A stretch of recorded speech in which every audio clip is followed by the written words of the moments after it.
Hallo Leute, ich bin Stanley und hier ist Lola und wir kommen aus England und ihr seht Deutsch für euch.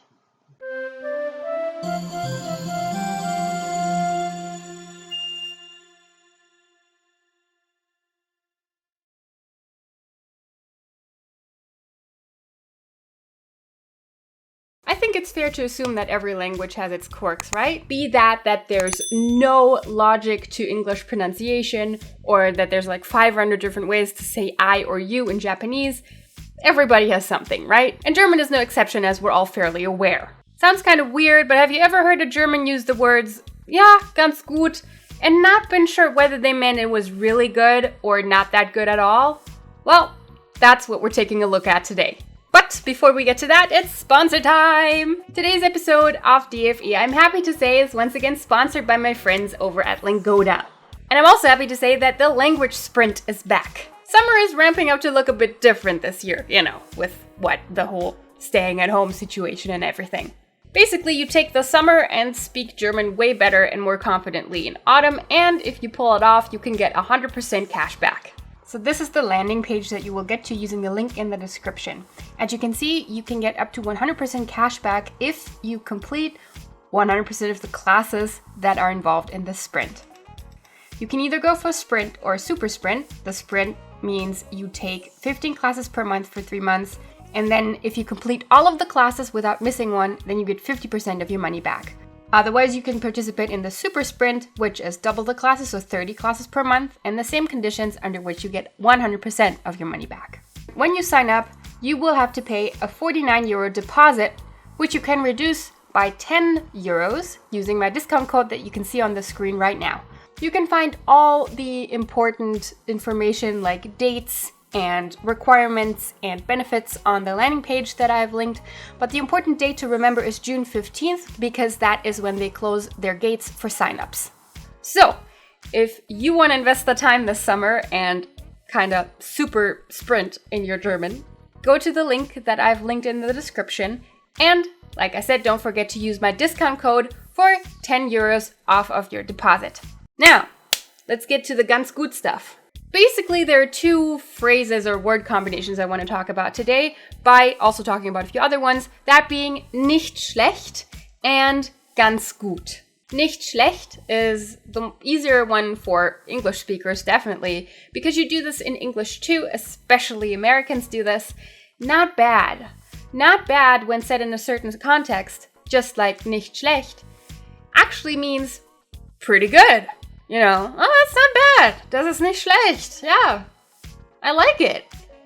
That's what that actually means. It doesn't actually mean, well, it's not bad, as in, it's not good, but it's not bad. It actually means, well, it's not bad at all. So that's the same way we use nicht schlecht. Hey, ich bin letztens einen ganzen Marathon gelaufen. Alter, nicht schlecht. So nicht schlecht, I think, is out of the way. I think you get it, right? Ganz gut, I want to put a bit more focus on because I've seen people make an error using that before.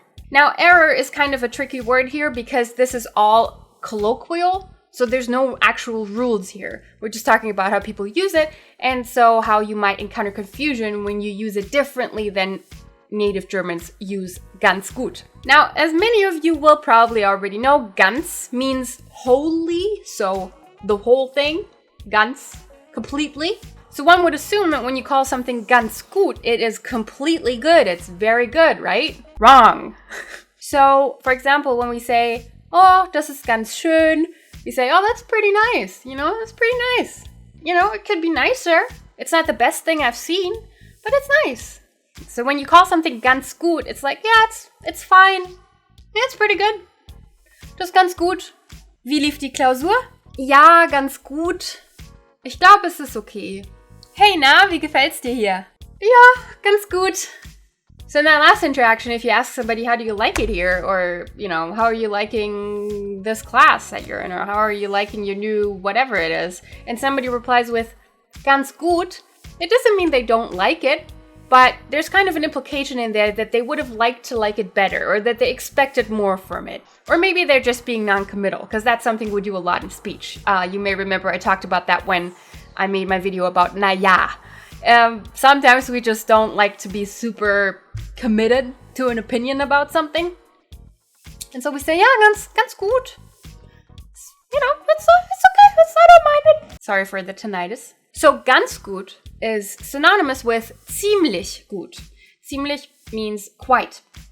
Pretty, actually. Like, ziemlich is a word that you could translate with the pretty that means kind of, quite. So you could say, ich kenne ihn ziemlich gut. I know him pretty well. I know him quite well. There you could also say, ich kenne ihn ganz gut. Ich kenne ihn ganz gut. Ja, wir sind keine Freunde, aber ich kenne ihn ganz gut. Neither one is wrong, and both you will encounter. But that's how ganz gut is used. It's synonymous with ziemlich gut. Interestingly enough, though, this does not work with every adjective. So, ganz gut means pretty good.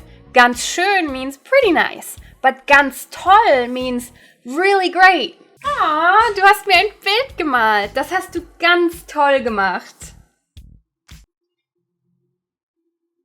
So, ganz toll specifically means really great. Ah, good job. That's what that means. So you will hear it used a lot with children, as you can see from my inflection there. And the same is true for a lot of other adjective combinations. One of the greats. Ein ganz großer, ein ganz toller, ein ganz bekannter, etc. Also what's mean is that ganz schlecht always means what it actually means. Oh, das ist jetzt aber ganz schlecht. Oh, that's really bad. That's pretty bad. Now in this case in English, when you say pretty, you actually mean, more than pretty. No, das ist ganz schlecht. Can either be, that's damn bad. But for example, people will use this a lot when you ask them for a time. You say, you want to meet tomorrow at 3? And they say, das ist ganz schlecht. Da habe ich einen anderen Termin. That's pretty bad timing for me. I can't. I have another thing there. So ganz schlecht, unlike ganz gut, actually means pretty bad. I'm just noticing pretty bad in English actually means worse than pretty bad. It means bad. While pretty good means not as good as it should be. Interesting. So English does this too. But anyway, back to German.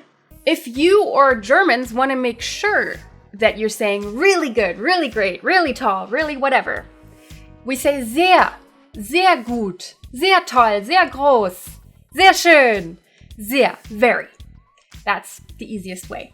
And that is never ambiguous. So when you say das ist sehr gut, nobody will take that to mean pretty good. Das ist sehr gut really means that's very good, and it always does. So that's the main thing to understand about ganz and sehr. Sehr always means that's really good, while ganz, when combined with gut, will usually be understood to mean pretty good. So not really that good. And the reason I bring this up is because I often see people leave comments under, German content, mine or other people's, where they say, das ist ganz gut. When what they mean, based on their enthusiasm, is, that's really good, I really like this.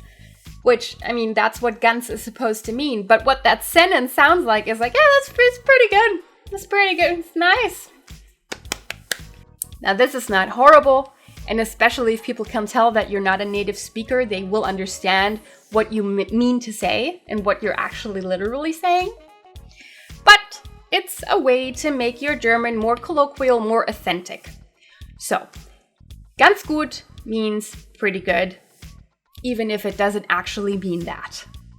And in some cases, it will be based on context, even with ganz gut. Some people might actually say ganz gut and mean really good. If you want to be on the safe side and actually want to say that something's really great, really good, really super, then just use sehr, very, because that's safe. So, that's it for today. As always, before I give you a random word of the week, I want to thank all of my Patreon supporters. Those are the people scrolling by right now, and they are people who are supporting DFE financially on the link that you can find in the description, and that's also always linked on the screen right now. Apart from the fact that they are helping me keep this show going, which is really great for all of us, they are also getting rewards like standing on this list, and most importantly, getting scripts for my grammar episodes. But also some other stuff like graphics and extras and etc. I also try to add stuff when it comes to mind. So if you want to check all that out and get a better description of that, go check out the link in the description. See if you want to pledge. Thank you very much to everybody on this list, and a special thanks to everybody who's pledging $10 and more. Your random word of the week is Der Sonnenbrand. Sunburn. Very literal. Also not nearly as red as it was a few days ago. Der Sonnenbrand. Bis zum nächsten Mal. Tschüss!